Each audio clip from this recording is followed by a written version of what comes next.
اچھا رنداوا صاحب یہ فرمائیں کہ پچھلے 3 برسوں کے دوران ہم دیکھتے ہیں کہ صرف وہی چند پاکستانی اس ملک سے باہر جانے کے لیے تیار نہیں ہے جو حکومت کا حصہ ہے. تو ان حالات میں آپ کینیڈا میں اچھی بھلی جاب چھوڑ کے یہاں پہ چولستانی گائیوں اور بیلوں کے عشق میں مبتلا ہو کے پاکستان آ کر آباد ہو گئے, کروڑوں روپے کی سرمایہ کاری کر دی. کیا سوچی آپ کو بیٹھے بٹھائے, یہ کیا ٹیکنالوجیا ہے؟ سب سے بڑی بات یہ ہے کہ میرا تو یہ تھا کہ اگر اس ملک نے ترقی کرنی ہے تو ہمارے جیسے جو صاحب حیثیت اور جو ایلیٹ یا انٹیلیجنسیا کے لوگ ہیں, اگر وہ اس ملک پہ یقین نہیں رکھتے تو ایک جو کمزور طبقہ ہے اس کو تو اپنی روٹی کی فکر ہے. ہمارے جیسے لوگوں کا تو سمجھے کہ ہمیں اللہ کی طرف سے ہمیں اور زیادہ ہماری رسپانسبلٹی ہے کہ ہم اس ملک کو کچھ دیں. اس حوالے سے آپ نے علی رنداوا صاحب انتخاب کیا ڈیری سیکٹر کا, اور ڈیری سیکٹر کا بھی آپ نے ایک حصہ چنا کہ اپنی ثقافت کو زندہ رکھا جائے. جب ہم اپنی ڈیری سیکٹر میں اپنی ثقافت کی بات کرتے ہیں تو بھینس ذہن میں آتی ہے, ساہیوال نسل کی گائے ذہن میں آتی ہے, اور جس کا آپ نے انتخاب کیا, جس کو آپ نے اپنا عشق بنا لیا, محبت بنا لی, وہ ہے چولستانی گائے اور چولستانی بیل, جس کے اب آہستہ آہستہ آپ لوگوں نے یہ جراثیم جو ہیں یہ پورے ملک میں پھیلا دیے ہیں. اب اس کی محبت جو ہے وہ گاؤں گاؤں, دیہات دیہات, نگر نگر نظر آ رہی ہے. اس کا انتخاب کیوں کیا چولستانی گائے کا؟ میلے منعقد کروا رہے ہیں آپ اپنے خرچ پہ. دیکھیں جی سر, یہ پاکستان کا بر صغیر کا ایک بہت بڑا اثاثہ ہے, یہ پوری دنیا جانتی ہے. ادھر کی دیسی نسلیں پوری دنیا گئیں, برازیل کو اس نے ترقی دی, برہمن نسل امریکہ میں کامیاب ہوئی, پورے ہر جگہ دنیا میں. تو ہماری دیکھیں ایک چولستانی نسل, صحرا کی نسل, جہاں 50 ڈگری گرمی سردی ہر قسم کی وہ برداشت کر کے بھی وہ دودھ کی صلاحیت رکھتی ہے. ایک تو اس میں پوٹینشیل مجھے نظر آیا, ایک چولستان روئی سے مجھے عشق تھا بچپن سے. ایک بندے کی فینٹیسی ہوتی ہے ہاں بالکل کہ بندے اس علاقے میں کھلی فضا, یہ وہ میرا ایک شوق تھا. پھر 20 لاکھ سے زیادہ اس کی آبادی, لوگوں, تو یہ ایک بہت بڑا طبقہ ہے جو اس سے ایسوسیٹ کرتا ہے. اگر ہم ان کو اپلفٹ کرتے ہیں تو ہم سمجھے سوسائٹی میں ایک بڑی بہتر چینج لا سکتے ہیں. اچھا علی بھائی یہ بتائیں کہ جب بھی یہاں کی لوکل بریڈز جو ہیں, چاہے وہ گوٹ میں ہوں یا کاؤ میں, بف میں, تو اس پہ بات یہ کی جاتی ہے کہ ہم اپنی بریڈز پہ ان سے محبت کرنا, ان سے لگاؤ رکھنا کلچر کی وجہ سے, وہ تو درست ہے. لیکن جب ان کی ییلڈ اتنی کم ہے, پروڈکشن اتنی کم ہے, دودھ اتنا کم ہے, گوشت اتنا کم ہے, تو اس محبت کو ہم نے چاٹنا ہے, کیا کرنا ہے؟ دنیا اگر ثقافت سے پیار کرتی ہے لیکن ساتھ ساتھ اس کی ترقی کے لیے بھی کام کرتی ہے, اس کی پروڈکشن بڑھانے کی کوشش کرتی ہے. اگر آپ کو پاکستانی گندم سے پیار ہے, اگر آپ کو, تو اس کی آپ کو فی ایکڑ پیداوار بھی بڑھانی چاہیے. تو اس کے لیے آپ کے ذہن میں کوئی پروجیکٹ ہے کہ ہم اس کو, اگر اتنی کم ہے, یہ جو امپورٹڈ گائیاں ہیں یہ اتنا دودھ دیتی ہیں, 40 50 لیٹر پہ چلی گئی ہیں, برازیل تو شاید 80 لیٹر کو ٹچ کر گیا. وکی صاحب روزانہ 80 لیٹر دودھ ایک مجھ دیں ایک گاں دیں کلی نہیں, پھر پایا نا ادھر پرلے پاسے کوئی مشین لگی ہوئی باجدے ہمیں نمبر بنا رہے ہیں. آپ پھر چولستانی گائے کی آپ پروڈکشن بڑھانے کے لیے بھی کچھ کر رہے ہیں؟ سر دیکھیں 150-200 سال پہلے آپ کی دیسی اور ہالسٹین فریزن گائے ایک دودھ دیتی تھی. ہم اپنی ناکامی کو, بریڈ کو تو اس کا ذمہ دار نہ ٹھہرائے نا اس ملک میں. آپ کو پتہ ہے جو آپ ریکارڈ کی بات کر رہے ہیں, ورلڈ ریکارڈ برازیل کا 100 میرے خیال گرلانڈو کیا چیز ہے؟ وہ گرلینڈو ہے, گر یعنی کھیر, انڈیا سے کھیر نسل, کھیر کہتے ہیں دودھ کو, کھیر, تو وہ انڈیا سے کھیر انہوں نے لی اور اپنی لینڈو لی انہوں نے, جو ہالسٹین فریزین, تو وہ اس کا کراس ہے, اس کا کراس ہے گرلینڈو. دنیا میں دودھ کے حوالے سے, دودھ کی پیداوار کے حوالے سے لیڈ کر رہی ہے. سر تو اس کی 50% جینیٹکس تو دیسی ہے جس نے ورلڈ ریکارڈ بنایا ہے.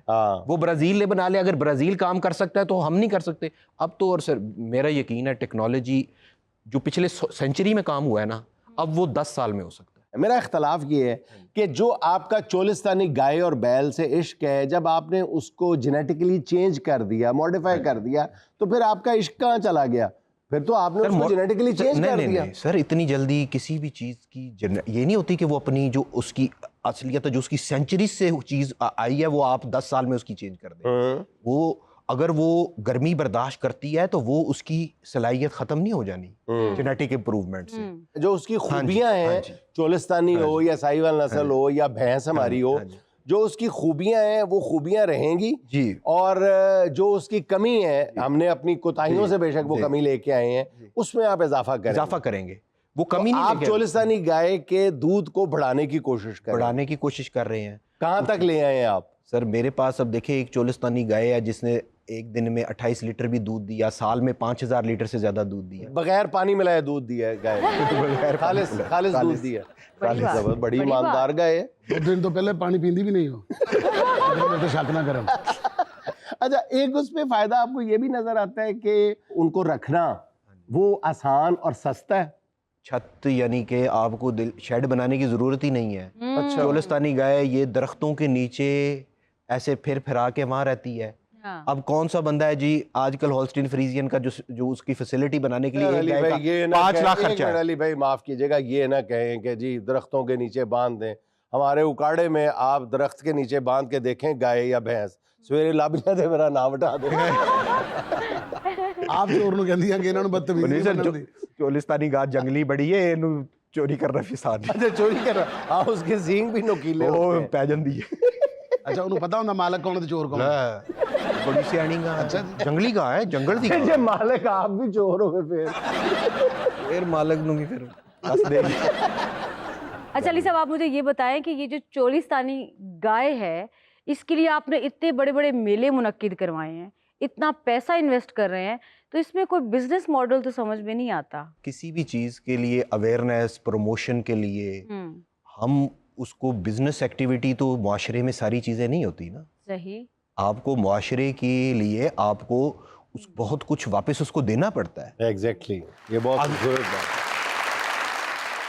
ایک میں آپ کو چھوٹی سی مثال دیتا ہوں. میرے میلے سے جو اویئرنیس آئی ہے, لوگوں کا شوق بڑھا ہے, جو ینگ نوجوان جو اپنے اس کام پہ توجہ نہیں دے رہے تھے اب وہ فل محنت کر رہے ہیں. جو 1 سال پہلے ان کی گائیوں کی صحت سی اب زیادہ ہے, وہ اکانومی میں ایڈیشن نہیں ہے. آپ کا جو بھی میلہ ہو ہم اس میں ہر طرح کی مدد فراہم کرنے کے لیے تیار ہیں. آپ بتائیں کس قسم کی مدد کریں گے ہماری؟ آپ میلوں میں ڈانس نہیں کرواتے ہیں نا, ہم وکی صاحب کی فری سروسز آپ کو فراہم کریں گے. ہاں میرے سر دے بڑے سنگاڑا چولستانی چومر پالن دے ہو ایسا میں پنجاب دا گھگرا پا کے نچ لیا. انہاں نو بھئی اگلے سال 7 دن اتھی رکھنا ہے. جی تو اب باری ہے سہانا کا سوال مہمان سے. اس میں ہم آپ کو 4 آپشنز دیں گے, ایک آپ نے سلیکٹ کرنا ہوگا, ہماری آپشنز میں ہی رہنا ہے. سوال یہ ہے کہ اگر آپ کے فارم کی گائیں منرل واٹر پینے کی ضد کریں اور دودھ دینا بند کر دیں تو کیا کریں گے؟ آپشن نمبر 1, پانی کا ٹینکر منگوا کر اس پر منرل واٹر لکھ دیں گے. آپشن نمبر 2, گائیوں کو قدرتی پانی کے فضائل پر لیکچر دیں. آپشن نمبر 3, یا یہ کہیں گے میں نے منرل واٹر سے بھی اچھا پانی کینیڈا سے امپورٹ کیا ہے. آپشن نمبر 4, یا پھر یہ کہیں گے کہ منرل واٹر مت پئیں, اس سے ساتھ والے فارم کی بھی ساری گائیں بیمار ہو گئی ہیں. کیا ایڈوائز کریں گے؟ میرے خیال جو آپ نے دوسرے نمبر پہ کہا تھا, لیکچر دوں گا. قدرتی پانی پہ فضائل پہ لیکچر, یعنی بھینس کے آگے بین بجائیں گے, گائے کے آگے بین بجائیں گے. ان کی عادتیں خراب نہیں گئے ان کو. اچھا وہ بات آپ کی ادھوری رہ گئی, آپ رہائش تک آئے تھے کہ چولستانی گائیوں کی رہائش جو ہے وہ سستی ہے, ان کا جو کھانا پینا ہے وہ بھی سستا ہے. بہت سستا ہے. اچھا یہ تو دیکھیں جب گھاس ختم ہو جاتا ہے, یہ تو بالکل جب کچھ نہیں رہتا تب بھی یہ سروائیو کرتی ہے. پھر ارے یہ ان کی یہ ہے کہ یہ کم خوراک یا لو کوالٹی خوراک کو بھی یہ کنورٹ کرتی ہے دودھ اور ملک میں, جو کہ آپ کی ولایتی گائے نہیں کر سکتی. نہیں. اس کو تو آپ جب تک باہر کا سویا بین نہیں لا کے دیں گے وہ تو آپ کو بتائے گی پھر کہ بھائی انتہائی مہنگا ونڈا, ہائی کوالٹی سائلیج, منرل دیں, بائی پاس فیٹ دیں, یسٹ دیں. اس کو ہم ایک چیز بھی نہیں دیتے. پھر انہوں پارلر جان دی کی لوڑ ہے. علی صاحب آپ مجھے یہ بتائیں کہ آپ نے کینیڈا میں رہتے ہوئے کیوں نہیں سوچا کہ یہاں سے چولستان کی گائے وہاں لے کے جائیں اور وہاں پہ یہ سارے کام کریں؟ پاکستانی ہو کے ہم کینیڈا کو ترقی کی طرف لے کے جائیں, ہمیں تو اپنے ملک کا سوچنا چاہیے. نہیں انہوں نے مجھ بھی اتنے جا کے منہ بنا لوے اس جائے کہ میں نہیں دودھ دینا, میں تو پاکستان سے جا کے دینا. نہیں, اور وہاں جو چولستانی گائے سے کینیڈا میں جا کے پوچھو کہ دودھ کیوں نہیں دے رہی, کہتی مجھے انگریزی نہیں آتی. انگریزی کا دودھ نہ کیتا لگے یار, اتنے لکھ بولے جائے انہوں کہتے ہیں کہ مجھ کے بین میں جانا. کوئی شاید ہے پاکستان سے خوش ہے.